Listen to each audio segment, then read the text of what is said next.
Hello fellow viewers, this is another episode of TechNet. Today we'll be starting a new lineup called Tech Today, where I give you the latest updates on all things technology. Today's focus is smartphones, as that's been a very interesting topic lately, as everybody wants the latest and greatest technology. Well, I'm going to tell you about some things you may know about, well probably do, as we'll be talking about the new 6S, and things you don't know anything about, because I just heard about them. And if you know about them, that means you're more experienced than me and you should find another channel to watch. Alright, so we'll start with the rundown with a company called Wiley Fox. They actually just recently started up a few months ago, and they're based out of Europe, and unfortunately their phones are not available in the US yet, but I have my hopes. Let me give you some of the specs. They have two different phones. One of them is the Swift. Costs 129 euros. Or $143, 4G LTE equipped, 15 megapixel rear camera, 5 megapixel front camera. It has a Snapdragon 410 processor. Only comes in one color currently, it's sandstone black. It's got 2 gigabytes of RAM, and it has memory expandable up to 32 gigs. Now this actually has dual SIM, which we're not familiar with yet in the US, because why do we need 2 SIM cards? I don't know. Anyway, it also has a Gorilla Glass 3 display, and it has 720 by 1080 pixels with a 5-inch screen. It currently comes equipped with Cyanogen OS, which I'm posting the link to their website, as most people are not familiar with this OS yet. And it's set to release this month. Now they also have another phone called the Storm, which runs at 199 euros or $222. It's got a 20 megapixel rear camera and 8 megapixel front facing camera. This has a Snapdragon 615 with a 5.5 inch HD display. Now versus the other model, this has 3 gigs of RAM and memory expandable up to 128 gigs. Now this is set to release in October, and due to its bigger size it could fit more inside of it. Next we move on to Ubuntu. Now most people haven't heard about them doing anything too interesting lately. They actually made a phone a long time ago, and I'm not going to talk about that one because the specs are so low.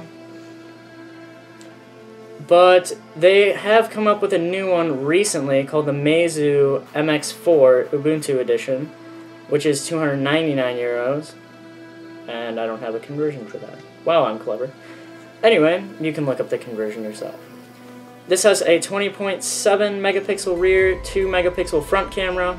It has their own custom processor called the MediaTek MT6595. Figures. You know, China's gonna make their own stuff.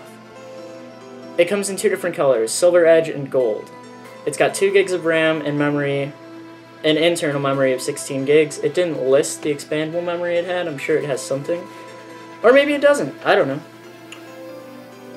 Apple's phones don't. Clever.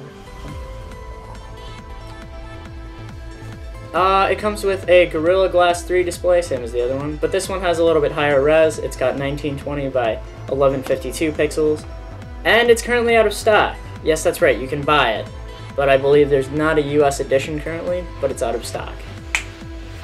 Next we move on to Google, which I actually just wrote them a letter if you watched my last video. They're coming out with the Nexus 5 made by Huawei, which I believe is how you pronounce it, or Hawaii or something, I don't know. And the Nexus 6, which is being made by LG, which, if you remember last year, one of them was made by Motorola. Well, they switched companies this year. You can pre-order it on October 13th, and they're set to announce their devices later this month on the 29th. So there's not really any current information on that.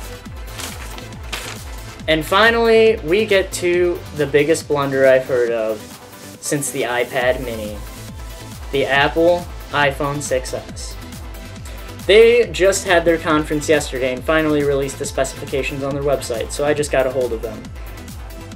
It's set to release the 25th of this month, and it features 3D touch because they think they're so clever. When you press on the screen slightly heavier than you would normally, it appears to pop out of the screen.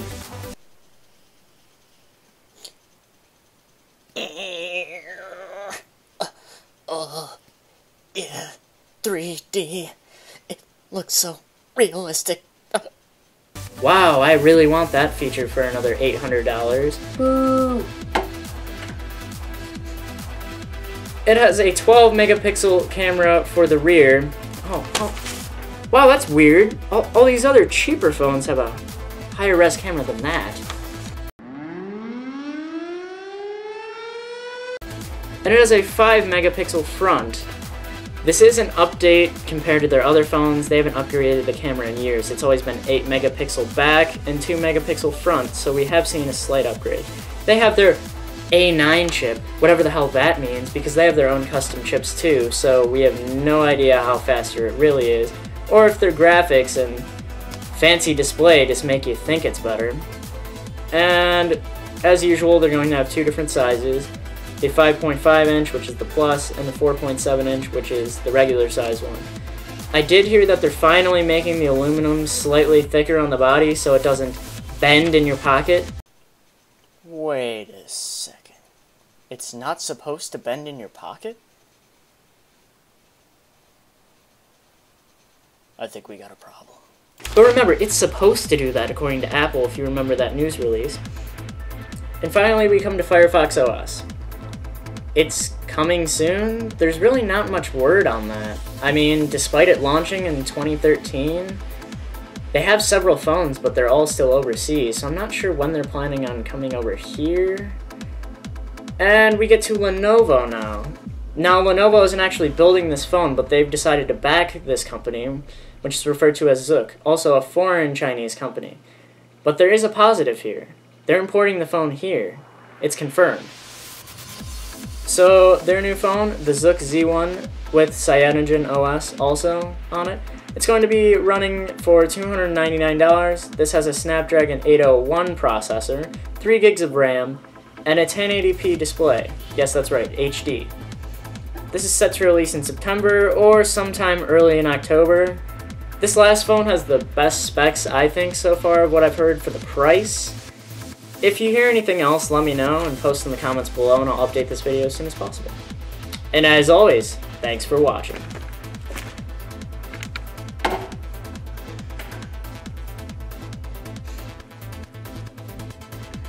You thought you got rid of me.